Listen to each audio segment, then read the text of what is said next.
Hello there.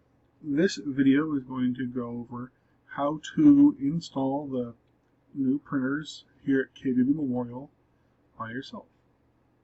So step one is you're going to want to open up a web browser. I have Google Chrome, and go ahead and go to papercutselfservice.kwmemorial.com. When you do so, you'll be greeted with a Dropbox website. I have two folders, one for Mac and one for Windows. This video is just going over the Windows portion, so just go ahead and click that. And then once you've done that, you'll be greeted with two files, just updating everything and new installs. The difference between the two is for just updating everything, this is for if you have the old drivers already installed, because what it does is it goes through and clears everything out for you, so you don't have to, delete them individually. Whereas with the new install, it's if you have a brand new computer or you had Windows worked on and it's been cleared. So for the purposes of this video, we'll go ahead and just click on New Installs. When you do that, you'll be greeted with this little bit of code here. You can go ahead and just ignore that. And on the right hand side here, there's a little download button. You want to click that and then click Direct Download.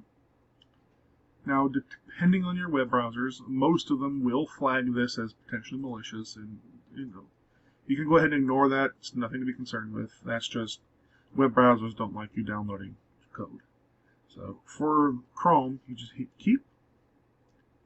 Then you want to go ahead and go to your downloads, which for me is downloads, and you'll see here there's the file New Installs, and it has a little icon that's two little gears. So what you're going to want to do on it is right-click on it and hit Run as Administrator. A window will pop up asking you, do you want it to run as an admin? So go ahead and hit Yes. Upon doing so, you will be greeted with a black screen with white text, and it just gives you some instructions on what to do. So once you press any key to continue, it's going to ask for your password and username for your printer. For the overwhelming majority of you, it's going to be KW, the / above the enter key, and first initial, last name. And your password will be the last 4 of your social. However, for me, I have a bit of a different password. So once you do that, you'll see this little window pop up, and if this window pops up, you have done everything correctly, and it's going to go ahead and just handle the whole process for you, so you won't have to really do much past this point.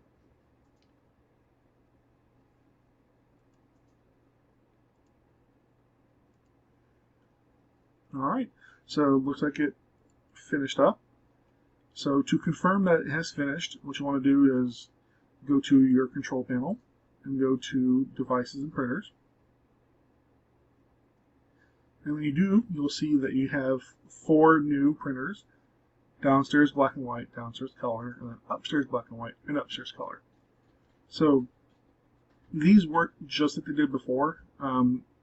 They all go to the same machines, be it downstairs or upstairs, and you log in like you would normally would. The only difference is now, if you want to print something in black and white, instead of going through and fiddling with all the settings, you just select the black and white printer.